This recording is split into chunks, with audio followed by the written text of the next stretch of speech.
After the baby boom, the human population in Earth just kept growing and growing without limits. The problem that came with this growth was that Earth's natural resources were being consumed at an increased rate, and since those resources couldn't renew themselves at the past, they were being used, they were rapidly decreasing in quantity and quality. Things we took for granted in our daily lives started being rare and uncommon. Food, gas and water supplies price went up, and it was really hard for people to have them since they were such expensive items. Soon many people became unemployed and were forced to poverty and to beg on the streets. People that were once big shots and wealthy in our society now had no possessions and were looking for food in trash cans. Government in most countries reverted to war on smaller countries in a hope to take what little resources they had left. This way began World War III, making all the efforts made in the past decades by the United Nations to promote peace completely useless.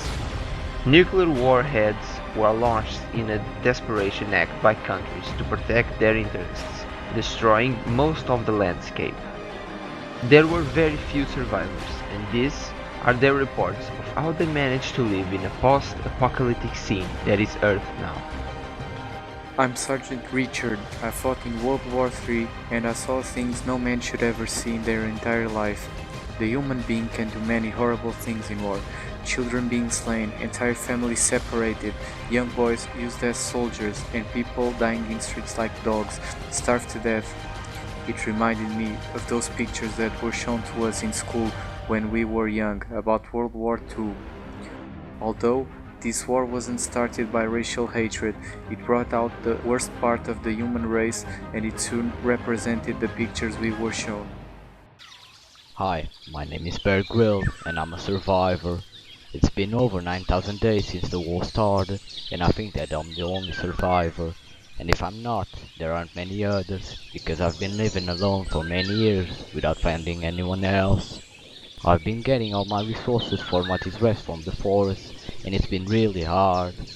After the nuclear weapons were used, there weren't many forests or animals that were spared, and the ones that exist are mutants that are hard to hunt. Sometimes I am forced to drink my own piss, because most of the water supplies are tainted.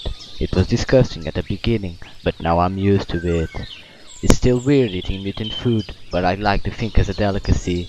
It just comes to show what the human race can do to survive in this post-apocalyptic environment.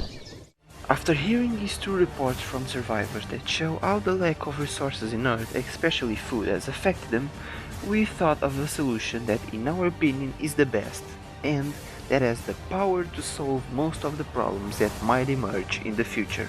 The most important thing that people should do is to fight over their rights and don't conform with their governments, laws and ideas if they don't believe that they are right and fair for everyone. Talk to the people that represent you in the government or Senate and make them hear your opinion. If they don't listen to you, you change the way they think in any way. Then get other people that share your ways of thinking and ideas and protest against them. In conclusion, don't conform with ideas that you don't believe in. Act to change the planet of tomorrow to a better one.